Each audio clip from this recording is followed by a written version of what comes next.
You're listening to Behind the Bulldogs on News Radio WBRN. Off the left side to the end zone. Touchdown Bulldogs. If I'm even having like a bad day on the course or something, I just look down at it and just feel like thankful that I'm able to be out there. Making sure that we're like where our feet are and we're not thinking about outside distractions. Welcome into another edition of Behind the Bulldogs. We are back with another summer episode. And today I am joined once again. The co-host is back in the co-host chair. Brody Kaiser, what's going on? Good to be back, man. Happy belated 4th to you and everybody listening. Hope you had fun. Enjoyed America's 250th. Good to be back talking Ferris State athletics, though. Indeed, indeed. And today on the episode, we are joined by strength and conditioning coach Colton Haynes, talking about what's going on in the weight room over the summer. Colton, welcome to the show. Let's go. I'm excited. I know it's been a while since we had you on. So first and foremost, how's it been going since we talked to you last? You know, the summer workouts are getting underway. You got some athletes coming in. Just talk about, what's keeping you busy over the summer. Yeah, well, first off, y'all do a really good job at putting this on. I know a lot of people want to know what goes on in the summer and with athletics, and also y'all do a great job of keep everybody up to date with everything. And so I think that's awesome what y'all do. You'll probably hear that a lot, but thank you. Had to put that out there first. But it's going good right now. We just started with men's basketball with the new coach. He's got his guys in. This week was the first week. Post July 4th is when everybody kind of gets rolling. It's like a not mandatory, but kind of, hey, get up here, let's get rolling. In my belief and experience, the most successful teams are here in the summer. Division I schools are there's all summer long. And so, that's the kind of model you want to embrace and do. And it's not like, again, have to do, but like if you want to be successful in a lot of areas, like it all starts in the summer. I couldn't imagine showing up in August when everybody else shows up, like college students. And then that's the first time you meet your teammates. That's the first time you kind of struggle and push together. So it's awesome seeing that. So like I said, we got the basketball guys in. I got a lot bigger size guys than in the past that I've seen. And then a lot of other teams I've seen too. So got a couple guys 4 guys over 6'6" and above, some good size on them. So we're excited with that. The volleyball team started too. We got all the girls in. They work real hard. We had their first organized lift again this week too. And then football's been going on since June 1st. So June 1st is, in my mind, summer 1, all of June. Summer 1 and then summer 2 is all July. So summer 1, we've never really had a summer workouts before. Again, Division I teams, they want to have everybody there in the summer so they can kind of control what they eat, what they do. There's always trouble, things going on at home. So you can kind of cultivate what you want to while they're here in the summer. So we've been training, working hard while everyone's, not really looking and doing things like we've been working. So 70 guys here in the summer, which is pretty big, summer 1. And then again, summer 2, if you look across the country right now, that's when everyone else gets started. So I talked to buddies across the country and they got 120, full roster. And so it's cool because we are already ahead of them. Yep. Like they just reported, we've been reported for a month. So that's exciting. Volleyball girls have been here. Like I said, they've had their full team, like their core, not the incoming girls, new girls, but those girls have been working really hard. And then obviously you get a handful of other teams like soccer here and also summer's a great time for me. It's fun because it's all go. There's no practices, no limitations. We get to really train and put some size on and develop across every sport. So I think the development part is certainly something people think about when they're envisioning for hockey, skills on the ice, for football, right on the gridiron, what's going on, blocking drills, running plays, those sort of things. But they don't always think about, from an outside perspective, what's going on in the weight room. And one of the big things is what you talked about earlier, competition amongst each other, team bonding. What's something that you try to do to encourage athletes to push each other, maybe to get that extra rep that you wouldn't otherwise get if you were lifting by yourself? Yeah, it sounds crazy. In the summer, I kind of tell them, hey, you want to compete against the guy or girl in your spot, right? It's you kind of want to be selfish in the summer. You want to develop yourself, and obviously you'll go towards a team later down the road. But, there's only 2 receivers that can play at once. There's only, 2 guards that can play at once. And if you look around the room and there's 8 guys, you can start doing the math. You got to outwork the other guys. So it's very competitive with all sports. And I think that's what makes Ferris really good is, it's not necessarily coach-led. Like, obviously I'm there and working, but like the players are really driven and there's a goal even from the beginning. You never hear about national championship or Elite Eight or conference championship. They just know what they have to do to get to that. And so that's, when I talk about standard and culture, that's what I always tell everybody is never once this summer we've talked about the national championship or what happened last year because it's a whole new team. And so that's the beauty of it too. Everything's competitive in the summer. Again, selfishly, like that's how athletes got to think because they want to be better, develop, stronger, faster, and all that kind of stuff. And then once we get closer to the school year, you get them back in the mindset of like, hey, we're a team now, like we're going into practice together. We're eating together. We're doing these mobility sessions and everything together. So you kind of calm them back down and wrangle them back in. But, they struggle and they do all these hard things together. And that's where their culture starts building too at the same time. As they're developing and working and doing, like they're going through hard times together, but they're also, hitting these valleys to get on top of the mountain. You go through valleys to get on top of the mountain is what I think. And so these, they're really struggling and it's hard for an athlete right now. No one's there to support you. I think like athletes are performers. Obviously they're always in front of crowds. No one's around and doing that and watching them right now. So this is probably the hardest time for them doing that all. And, they just got each other to support each other with. And it's a difficult job to be in the position that you're in. And you certainly couldn't do it without the help of your GAs and other strength coaches that are down there. Shout those people out. Shout out. Yeah. So I got Ed. He's been here a year now. So he's going on year 2. Usually get GAs for about 2 years, a year and a half, depending on their graduate studies. So what a GA is a graduate assistant, and they get their school paid for, plus a couple other incentives like housing and meals. But they're really working for free, like a lot of hours, just to get where they want to be. And then they become very valuable after because they get the experience with winning teams and all those kind of things. So grad assistants are very critical for us. They get assigned teams when they come and do this, but it also comes with like trust and responsibilities too. So we have Ed, who's been here for going on year 2. We have Zach, who just started. He's from Ferris College. He played college sports too. He's from North Carolina and Charlotte area.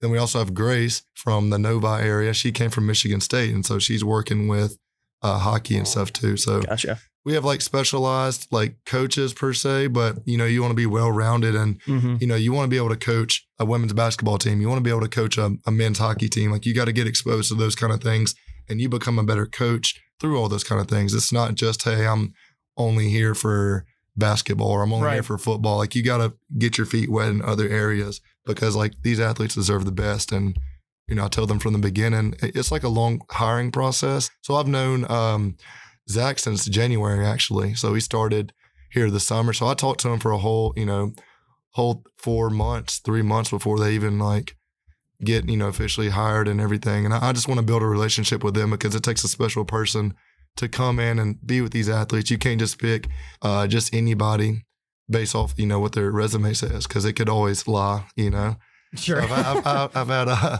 funny experiences with that in the past, but yeah, I could say I bench 330 pounds. Right. You'd be like, oh, sure. And then you see me in person, no, chop. Yeah. So I try to build a good relationship with them because when they come in, you want that kind of bond with them because we're with each other a lot, plus other teams. And so if they're kind of, stuck in their way or whatever, like it's kind of hard to mold the ideal strength coach in my mind. Yeah, absolutely. And I know when we had Dom and you on last time, which shout out to Dom as well, very excited for him. You guys talked a lot about philosophy, right? The strategy of how you go throughout a season in terms of when you have a team. Now, how does that really adjust when you have summertime, right? Football guys are obviously here in great numbers, and that's obviously something that brings us joy, being able to see them around the building. When it comes to not only that sport, but, the other 17 that you guys are working with, how does that adjust in the summer in terms of the strategy, the philosophy of where this point is in their journey heading into the season? What are those things that they're doing, off-season workouts, lifts, so on and so forth? Right. So I think of teams, obviously they're, fall season or a spring season team, right? Championship season. The fall teams are all coming in now because this is technically their off season, right? Everyone's technically off season, but off season to me is like the months before, the 3 months heading into it. So teams like football, volleyball, basketball, like they're all coming up into it, like they're all doing off-season workouts, and I'll get to it in a second. But the spring sports, they really start their off-season once school starts, right? So you have a couple months where you can really develop and put on size like we talked about. So you have an off-season, you have a preseason in my mind. No, this is all me talking.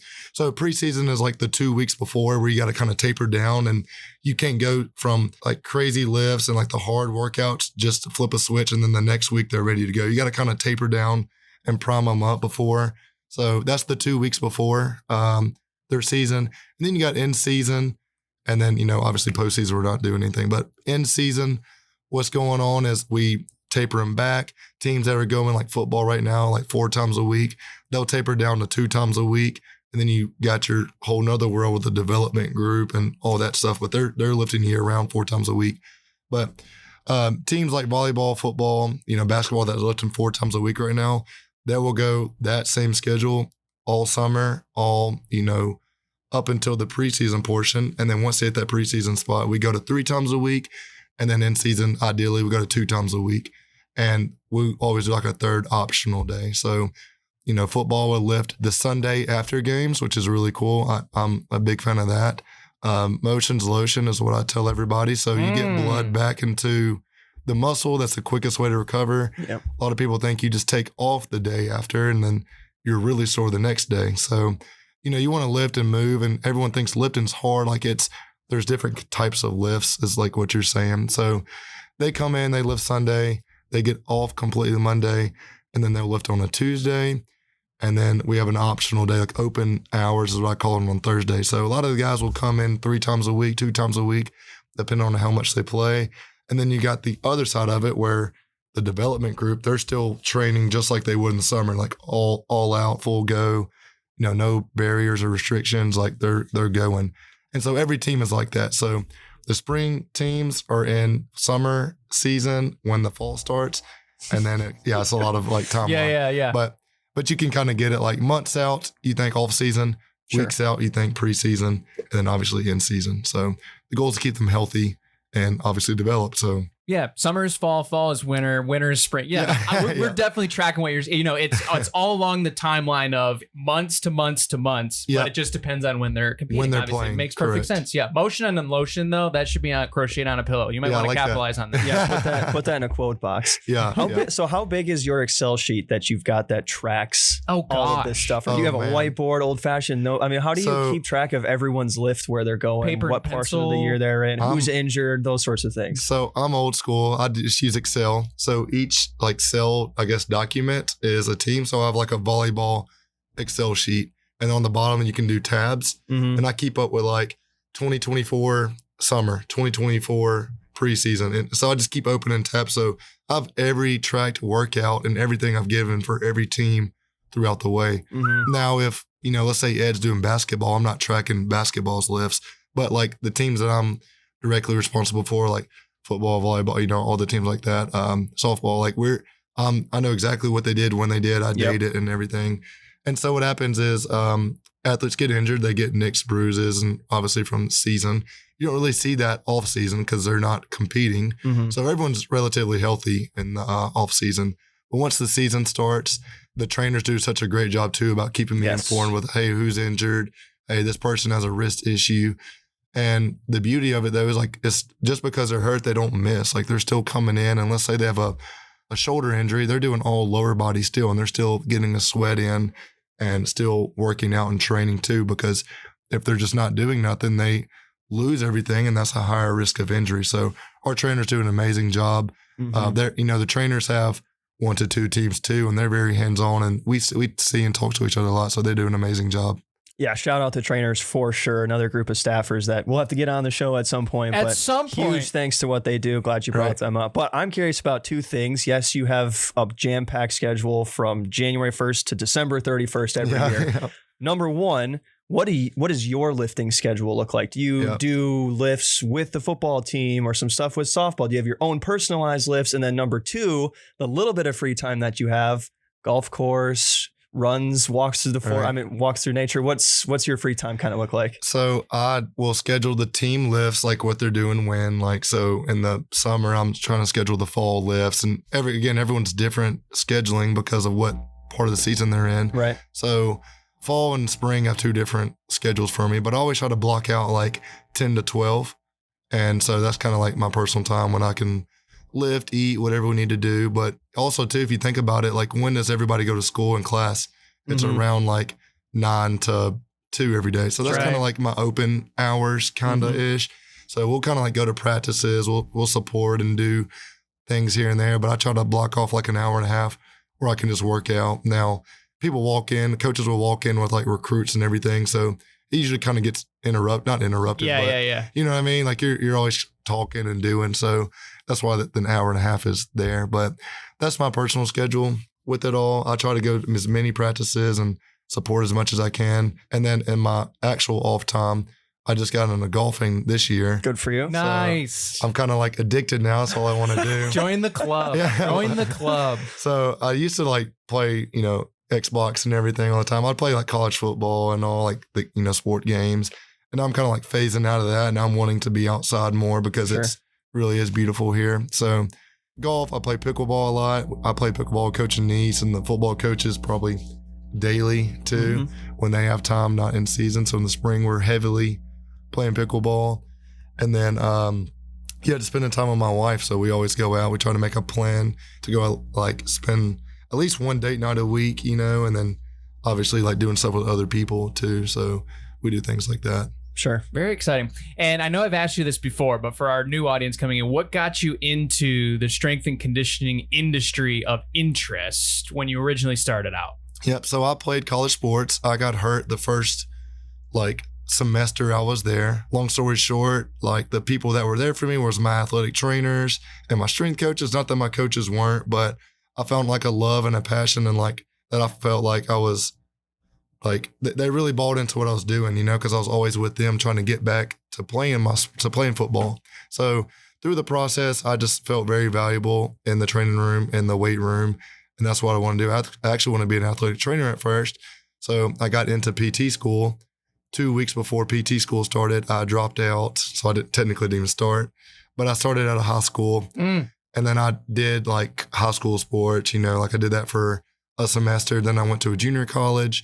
I started there and I really like found the passion and love there because everyone just always wanted to be in the weight room. Everyone always just wanted to get better. And I used to do the workouts with the athletes. I just didn't know. So I was doing like 2 or 3 workouts a day and unreal, like looking back at it. Wild. So yeah, so I was actually jumping in. Then it got to where I was like doing here and there. And then now I just kind of do my own thing. So around that junior college time was where I really like felt like I had a calling for this because, junior college at the time, it wasn't where you can transfer university to university. You had to go to a junior college and take a year, not off, but, step down. Then you could go back to Division I. So we had a lot of Division I guys there and they just loved everything we did. So I was like, maybe I'm doing this the right way. So I did that, went and got my master's, learned from a guy who was coaching the SEC for 26 years. So everything he did, I absorbed. And then obviously the relationship part and the communication is what I love more than anything. So yeah, just that, like I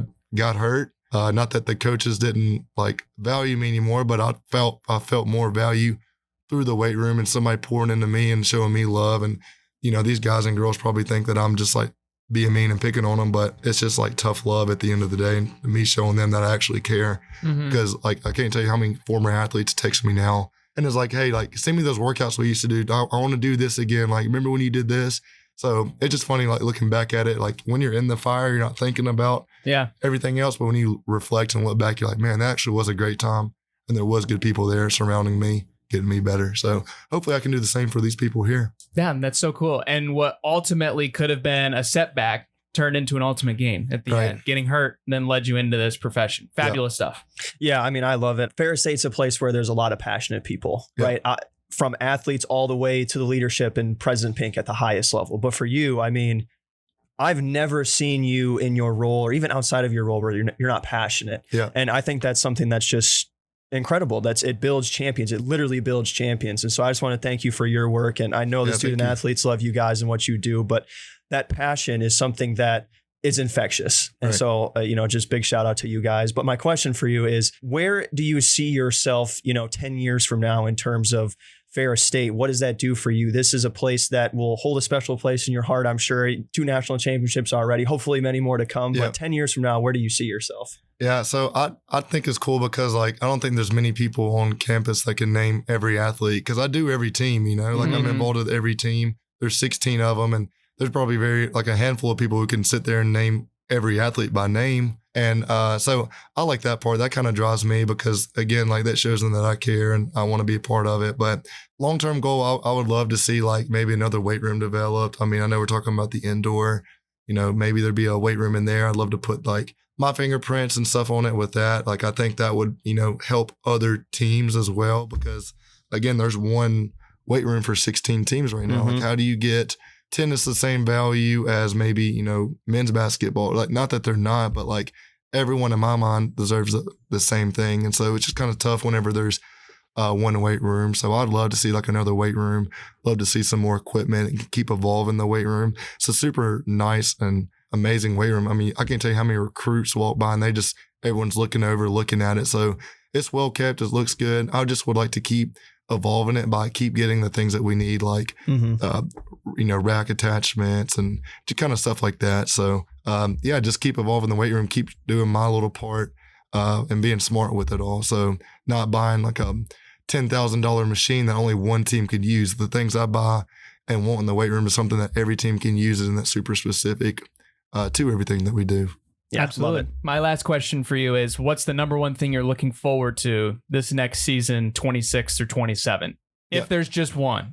So I'm behind the scenes. So I see all the athletes that have been put in all the time. So I see guys like, Ben Perstula and like the Bauer twin, like guys that have been here since the very first day in the summer. And I'm just so excited to see those guys like get their chance and opportunity because they've been actually working when no one else has been thinking about them. And even every other team too. Like I think about like Lindsay and Haley Wagner on the volleyball team that's been here every single day, just working whenever it's like, man, like I get to go home now, I get to leave early and there they are walking in doing extra work. So just to name a couple names, like I think of everybody, so hopefully I didn't leave any names out. Obviously I did, but just seeing like the progress that they've put into it, that's what I'm super excited for. So cool. It's awesome. Absolutely. Well, Colton, thank you so much for stopping by. We appreciate you being here on the show, and I guess we'll see you downstairs for a lift or two coming up. Let's go. You'll hear the music. All right. Thank you guys so much for tuning in. Brody, any last thoughts? No, I'll see you next week. See you next week here on Behind the Bulldogs. Take care, everybody.